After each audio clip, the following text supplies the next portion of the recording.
Hi, I'm Josh Hockman with Park Industries Customer Service Department. On this video, we are going to show you how to physically set your Proxes on your Fastback II. So if you had yours apart, cleaning up your hold downs, or you had to replace a Prox, this is how you would set these. To start out with, we put our aluminum bar in front of our rollers, so it's at the beginning, in front of our rollers here. We'll lift up our red cover, and these are our proximity switches. This is our Prox 1. This is what tells the first spindle when to go down once the material is past it. This is our overcompression Prox. That's so you do not overcompress have your hold down too far in and run a thicker piece of material and it jams up the machine. And our Prox 2 here is for our stagers. That's what's telling spindles 2 through chamfer 2 all the way to the end when to come up when the material is directly above it and when to come down. So to set these Proxes here, we want to turn in on our hold down, and what we're going to do here, we'll just show you on this one because it's the easiest to see, but on our Prox ones, we want to look between the washer and this white plate, and you should have about an 1/8 inch of a gap.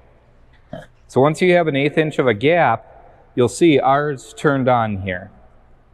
And Prox 1 is on right now, and we're at an 1/8 inch out, and we are at an 1/8 inch out on our Prox 2.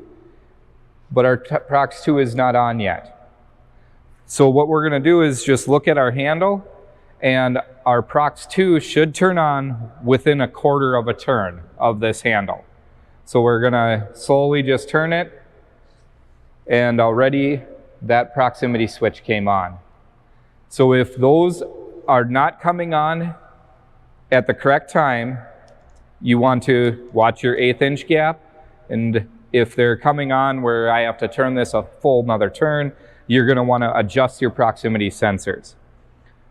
So how you can do that is loosening up this nut and adjusting this puck, either further away or closer to your proximity switch, whichever one you need. You can also adjust your proximity switch further or closer away from the puck, and that will make it read also. So you just need to play around with them until you can get them to be turning on at the same time when you have an 1/8 inch to 3/16 of an inch of gap between your washer and your white plate. Once you have those set, then we can double check our overcompression Prox. So what we'll want to do is just take note of where our pointer is at. And at this time, if your pointer is not accurate, you can make that accurate. If you're using the aluminum bar, that aluminum bar is 3/4 of an inch thick.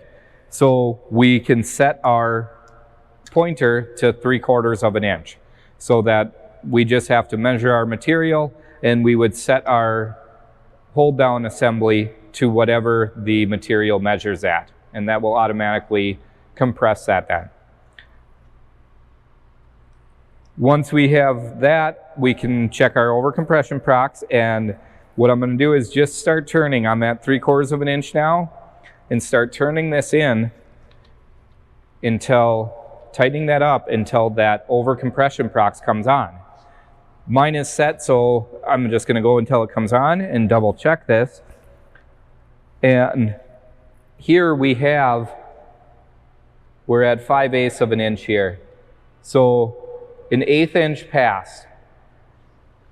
So that's what you'd want to set your overcompression Prox to, so that if somebody accidentally grabs a 3 cm stone and this is set to 2 cm, then this machine will shut off.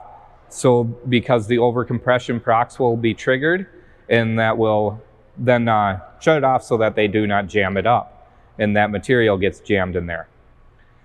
So about an 1/8 inch to 3/16 distance there. As always, if you have any questions with how to set them, please give our customer service department a call and we'd be glad to help. Thank you.